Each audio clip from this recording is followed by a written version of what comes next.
सुट्टीच्या दिवशी काय बनवायचं कळतच नाही, नाही का? मग रात्री आपण पार्टीच करू पावभाजीची.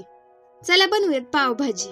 कुकरची शिट्टी झाली आणि त्यातून काढायचं. मग हे बघा, इथं कांदा घ्यायचा, ढोबळी मिरची घ्यायची, टोमॅटो आणि हे सगळे बटाटे उकडलेले, कोथिंबीर घ्यायची, लिंबू घ्यायचा.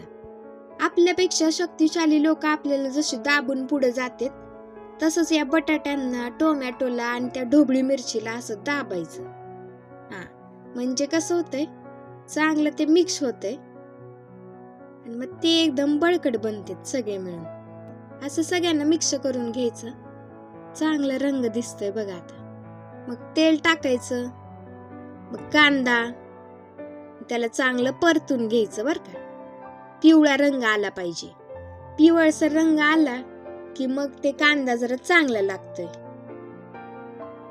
मग हे सगळं सारण त्यात टाकायचं, हळूहळू टाकत राहायचं आणि ते सगळ्यांना मिक्स करून घ्यायचं. चांगलं मिक्स करायचं बरं का.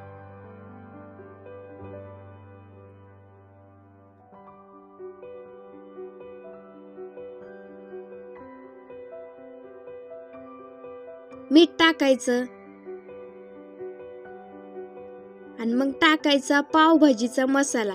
असं बदाबट टाकायचं, चांगली टेस्ट आली पाहिजे. तिखट टाकायचं, थोडा हळद टाकायची आणि आपले घरगुती काय मसाले वगैरे असतील ते बी चालतील, ते बी टाकायचे. सगळ्यात महत्वाचं काय, टेस्ट आली पाहिजे. तुमच्या घरी जर का सगळे झणझणीत खात असतील तर मग तशा पद्धतीचा मसाला टाका, त्या प्रमाणातच टाका.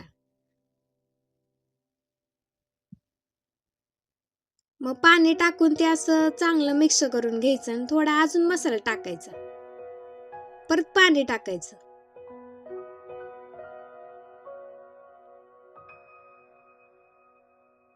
चांगलं मिक्स करून झालं की मग त्यावर टाकायचं लिंबू.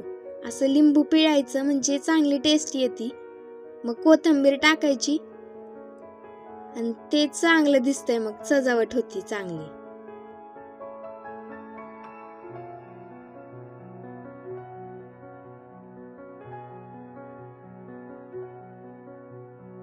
मग चांगली उकळी येऊ द्यायची, ते असं झाकून ठेवायचं. चांगली वाफ येऊ द्यायची आणि मग उघडायचं. मग तुमची भाजी तयार आहे बघा.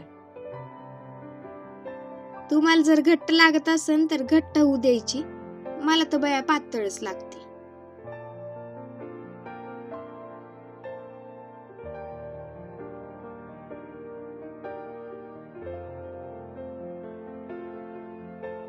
एक एक चमचा करून वाढायचं.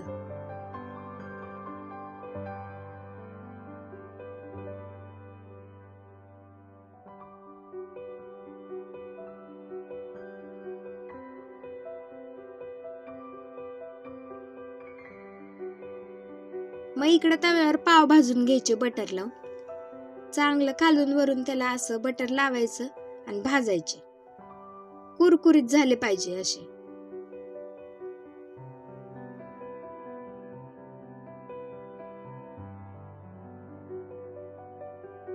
खायला लय भारी वाटतं. गरम अशी पावभाजी तुमची तयार असेल. एकीकडे कांदा, कोथिंबीर, लिंबू आणि वर बटर टाकायचं त्या पावभाजीवर, म्हणजे चांगली टेस्ट येते. कमेंट मध्ये सांगा कुणी कुणी हे बघून केलंय आणि कसं वाटतंय ते. मग शनिवारच्या रातच्याला असं करायचं आणि पार्टी म्हणून खायचं बरं का. चला बाय.